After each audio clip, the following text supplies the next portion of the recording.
शारदयति गुणातीतानन्दने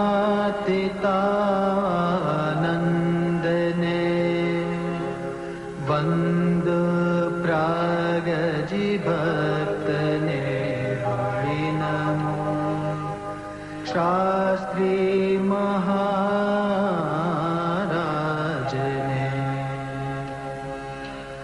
Vande Shri करुणानिधान गुरुने Yogi महाराजने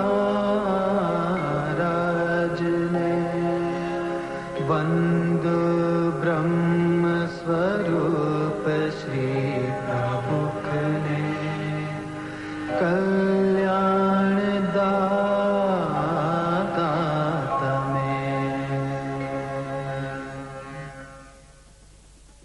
Welcome to the Cultural Festival of India, organised by the Swaminarayan Hindu Mission, the first of its kind ever held in the Western world, a celebration of India's 5,000-year heritage.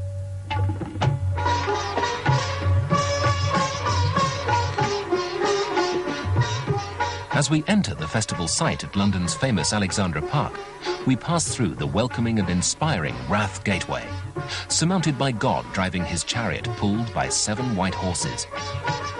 The festival, which was held during the summer of 1985, embraced the music and dances of India, along with exotic displays of traditional arts, crafts and architecture, all of which we can enjoy during this programme.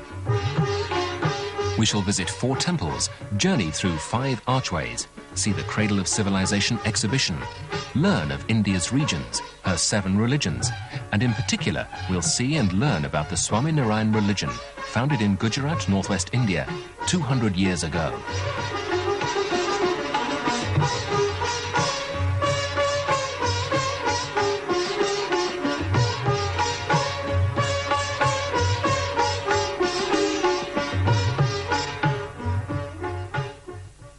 The festival, inspired by His Divine Holiness Puja Pramukh Swami Maharaj, the present spiritual heir to Lord Swaminarayan, was to celebrate the 200th anniversary of the manifestation of Akshar Brahman Gunatitanand Swami, the very first guru, and was organised by our Swaminarayan Hindu Mission in northwest London. This is the magnificent Ashok Stamba, national symbol of India, representing peace and progress. A philosophy shared by the Swaminarayan religion and widely represented by this sign, the Suswagatam, a traditional Indian form of greeting. The folded hands radiate a warmth of welcome and are a sign of humility and love. Notice the extraordinary craft skills that have gone into preparing this, a comment on the love and devotion shown by our hundreds of volunteer craftsmen, organisers, performers and helpers who, under the inspiration of Pramukh Swami Maharaj, made this festival happen.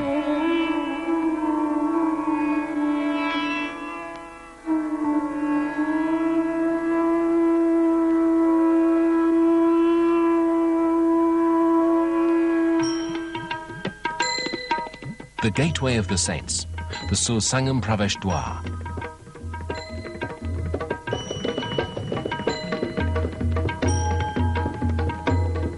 Through the centuries, India's culture has been nourished and replenished by the purity and wisdom of her saints, whose focus on devotion to God and love for all is an inspiration for millions of people, even today.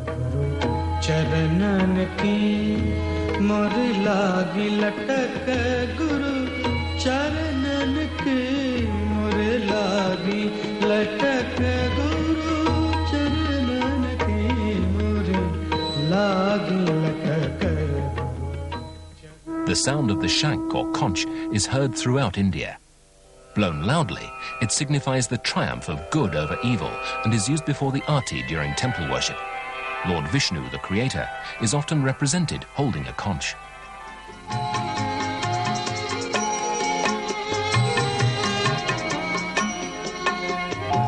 This beautiful, highly coloured temple holds idols of 2 of the most important figures in Hinduism, Sita and Lord Rama, the Sita Ram Temple or Sri Ram Mandir.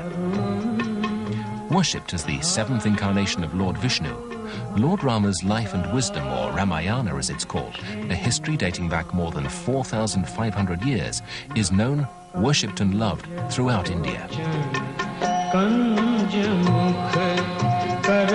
Lord Rama, who is represented holding a bow and arrow, is revered as the model's son, brother and husband. A common greeting between friends, and also at funerals, is to say Ram Ram, for the name itself spreads divinity.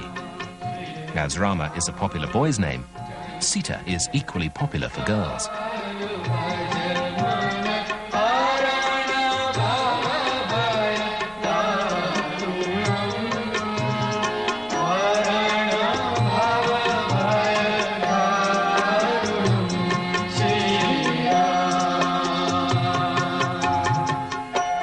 This is Matsya, or fish, Lord Vishnu's first of 10 incarnations or avatars. The Matsya helped save the sage Manu from a great deluge which had engulfed the world. Here we see Lord Swaminarayan riding on an elephant. The Lord and founder of the Swaminarayan religion appeared in India on the 3rd of April 1781, the day of Lord Rama's birthday. His parents were earthly manifestations of heavenly beings. As predicted, the Lord appeared at a time of great social distress.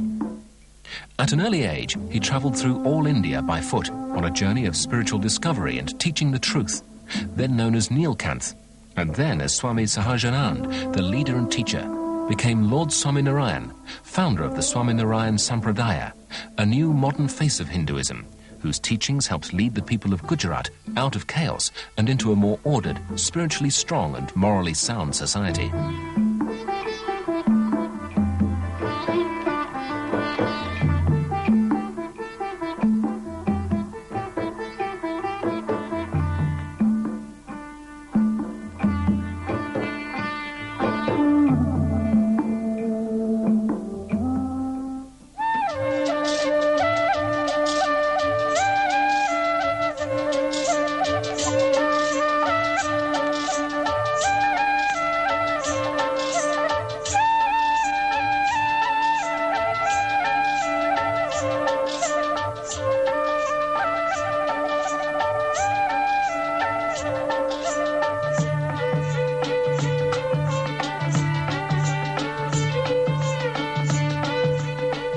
Lord Swaminarayan travelled throughout the land on his favourite mare, Manki, and even in a simple bullock cart, meeting the ordinary people in their homes and villages, and bringing them hope that out of their squalor, suffering, corruption and division would come a morally pure, socially strong and spiritually perfect society.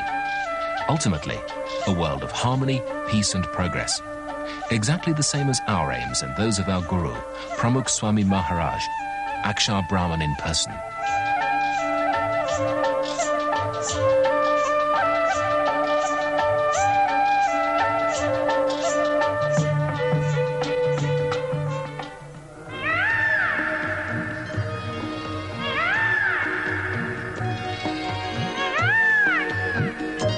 The peacock, in its resplendent greens, blues, blacks and silver, is for many the most beautiful bird in all the world. And this is the magnificent Peacock Gate, or Mayur Pravesh Dwar.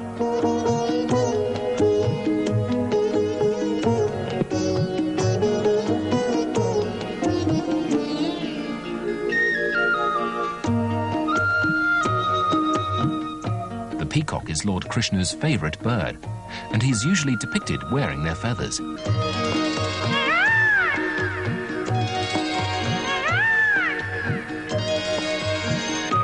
The peacock, which is much revered for its celibacy, is also the vehicle for Lord Kartikeya, the god of war. This is the festival's second temple, the Radha Krishna Mandir, a traditionally designed temple which spreads out with an air of majesty. Its single colour gives a clear idea of just how magnificent were the ancient temples of India, carved as they were out of solid rock.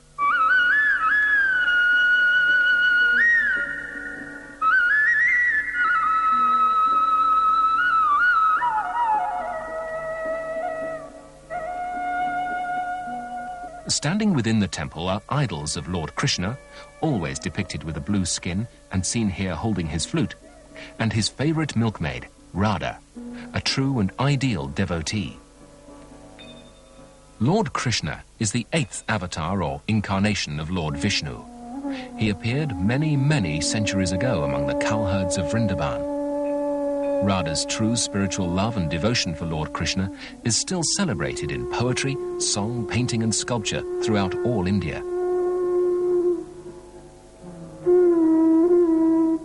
As a boy, Lord Krishna vanquished the serpent Kaliya. As a man, he sheltered the poor herdsmen from the wrath of the Vedic rain god Indra by raising, with his finger, the mountain ridge of Govardhan to provide them with much-needed shelter.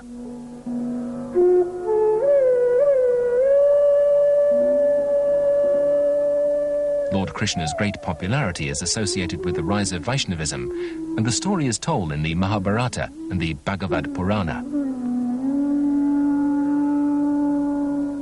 Lakshmi Ji is the goddess of wealth. To worship her is to promote pure and proper spending, and the wise benefactor may then receive even greater prosperity. The ghat, or bell, is found, like the conch, throughout India and at the entrance to every temple.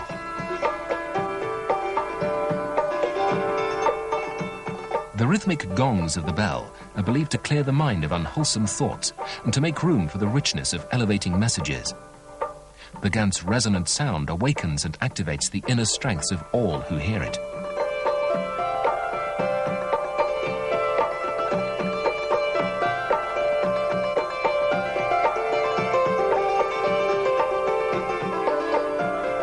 Saraswati, daughter of Brahma, god of creation, is the goddess of knowledge. Like Lord Krishna, she too loves peacocks and is never seen without one.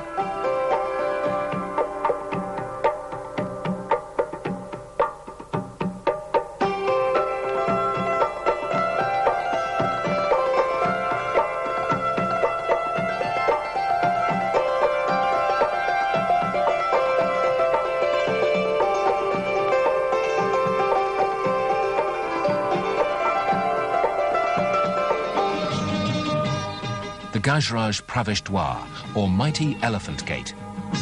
No celebration or festival is complete without this magnificent animal, and this beautiful gateway reveals some superb craftsmanship dedicated to the elephant, to Lord Swaminarayan and to Pramak Swami Maharaj, without whom this festival would not have occurred.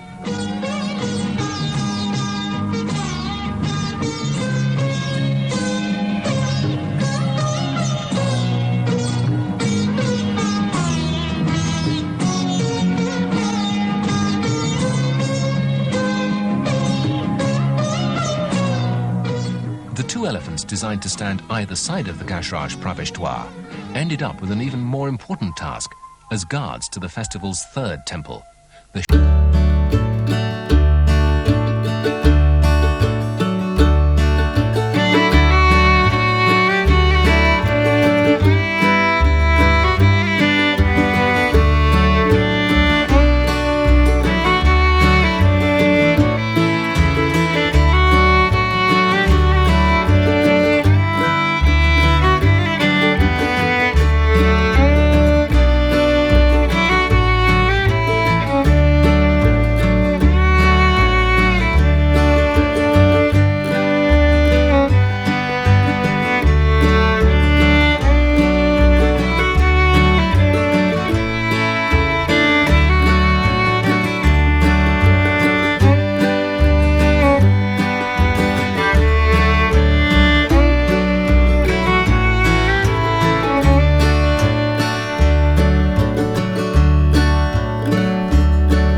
Here again we see the grace, beauty and colour of Mayur, the peacock, vehicle of Lord Kartikeya, son of Lord Shiva.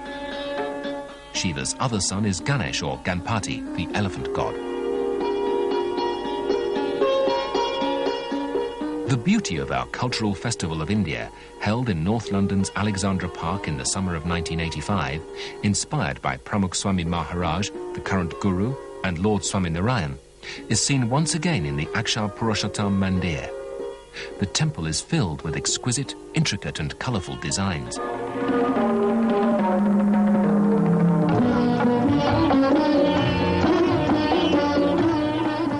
Within the temple stands the idol of